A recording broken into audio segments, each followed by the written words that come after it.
We know you have lots of choices. Thank you for picking Family Life Mornings. So after the weekend, you might have some leftover chocolate. And so how do you know if it's real or not real, the chocolate? Is it fake chocolate? Is it real chocolate? How do you know? I didn't know this. Maybe some people know fake this. chocolate? Well, it's not made from the real chocolate bean. Okay. There are some that's Okay. not, and I didn't know this, and there's one easy test to know. The real chocolate, one, has a little bit of a high gloss to it, and if you break the piece of chocolate, there's a crisp breaking sound, kind of, it just breaks. The other one's just kind of like, it doesn't really snap like you said. Yeah. So I know there's going to be some skeptics out there. Some people will believe it. Some people will go, what? I've never heard of leftover chocolate. I mean, they're just, Right. there may not be that. There's I skeptics. see what Right. you're Never heard saying. of such a thing. Leftover chocolate. No such thing. Always here first thing, and no funky morning breath. Family Life Mornings. It's possible you might have something in common with a professional football quarterback.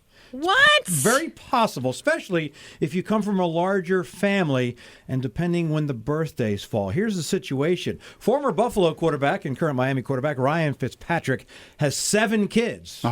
And he explained in the offseason it's kind of tough because in January we have 3 birthdays.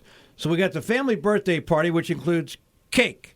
And we got the friend's birthday party, which includes cake.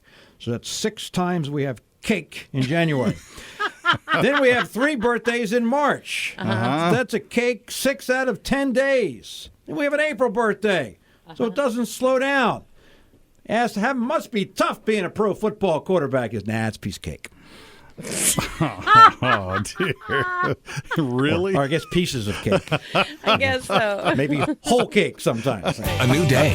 Full of new promise. Thanks for letting us be a part of it. Family Life Mornings. But I'm not happy. I don't feel like smiling. Maybe you've heard that before, or maybe Okay. you've said it in your head before. But after 50 years of research, over 11,000 people participated in this, and they have found, the people that did this, so that even if you're not feeling good and you don't feel like smiling, if you just smile, it could be a forced smile, obviously. I don't want to. Now that made me smile. I don't want to. But yeah, you feel that even a forced smile, you'll Right. feel better. Yeah. Fake it till you make it. Exactly. Yeah. Yeah, that whole thing. I'm just a little concerned about the people who started this survey 50 years ago. Their cheeks are going to hurt by now. I don't feel better yet. We're just getting there. Tell ya, Wow. sore cheeks. It's better than I don't want to. That's right. Exactly. It's better. Just smile. Positive attitudes? Check. Uplifting music? Check. Friendly company? Check. It's Family Life Mornings with Steve, Therese, and Randy. I don't know about you guys, but I love homemade bread. Oh, yeah. Oh, my Yeah. goodness. My mom used to tell, she loves to tell, she still tells the story of how when I was a kid, I would sneak some of my grandmother's homemade rolls and hide them underneath my pillow at night. Wow. So I could eat them while I was in bed, but far too often I fell asleep before I ate them all, and she'd find them the next morning in the bed. That's funny. So I have loved homemade bread for years and years and years. Well, now I don't have to hide my homemade rolls under my pillow. The bread is my pillow. Wait, There is that a work? company that has come out with a pillow that looks exactly like a baguette. And it's very soft, and it's full of plastic beads inside the softness. So it's a really nice pillow. Just don't try to eat it. Okay. But it really looks like bread. wow, it's perfect if you're just loafing around.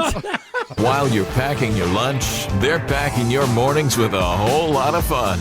It's Steve, Therese, and Randy on Family Life. A friend you can turn to. Well, the last I saw my wife, she was running out of the house and running down the street at top speed. Wait, what? Why? Well, apparently, let's look at this as a parent situation. Out of the 3 of us, Randy is apparently the happiest, according to this survey. Parents who have 4 or more kids Right. are the happiest. Now, we have 2. You also have 2. We have 2. Randy has We have 4. 4. Yeah. Told that to my wife yesterday, and we have 2, and I haven't seen her since. She's just running down the street. You'll always wake up on the right side of the bed when you start your day with Steve, Therese, and Randy on Family Life. A friend you can turn to. I dare you. Double dog? Double. We heard those words when we were kids a lot, right? Right, Probably yeah. don't hear them as much anymore, but a 34-year-old woman heard those words from a friend of hers who had just seen her recently run. We've all been caught in the rain. Like you walk out of a building and it's Sure. like, oh, it's pouring. You run to your car or whatever. She sprinted to her car in high heels. Okay. And her friend was impressed. Right. Wow. You should run a marathon in your heels. Come As you went, on. okay, I will.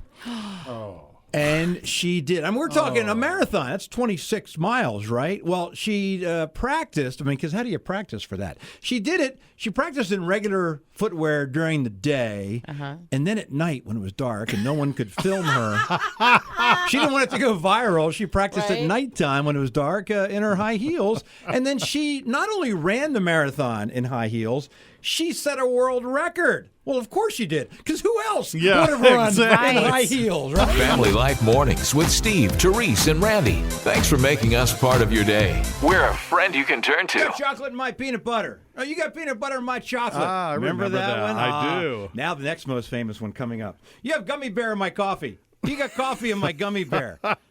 I haven't heard that one. No, you could hear it because that's the newest thing. Coffee infused gummy bear. So now if you're one of the ones in the morning that go like, oh, do I have a cup of coffee to get going or do I have a gummy bear to get going? Nobody says can I have a gummy bear to get going, but it's a fun way to get it, right? I guess. So, yeah. If you're that one, I guess there had to be one. I want caffeine in my gummy bear. It's a thing now. How about Thanks for choosing to start the day with us. Family Life Mornings.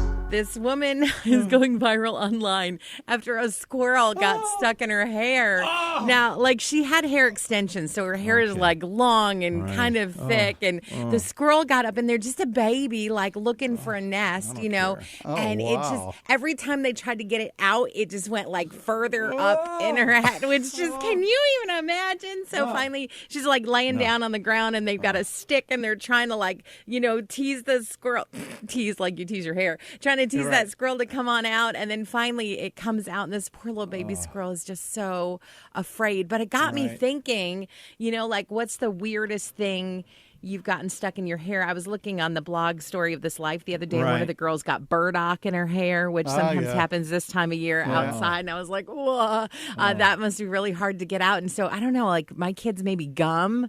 But maybe you have a story of something really strange that's gotten stuck in your hair. We would love to hear from you this morning. Yeah, 888-413-4156. If it's a squirrel, don't bother to call. I don't want to hear it. It's a squirrel. Family Life Mornings, a place where everybody knows your name. Who are we kidding? It's so early, we don't even know our names. This is Family Life. So the next time you have to go to the store, don't make a list. Which is, Steve, you would not make a list because your handwriting is hard to read. It's really difficult when you're reading a shopping list and you're like, what did I just write? So you're right. You're right. Which is why when I saw this advice, I was like, I think this might be worse. They say you're more apt to remember things if you draw a picture. Don't. That could be worse. It's like, are you kidding me? Does anybody know what this is? It's either bananas or popsicles. I'm not sure which They're thing both we need. terrible for me. Because 3 hosts are better than 1. Or 2 for that matter. This is Family Life, and we are a friend you can turn to.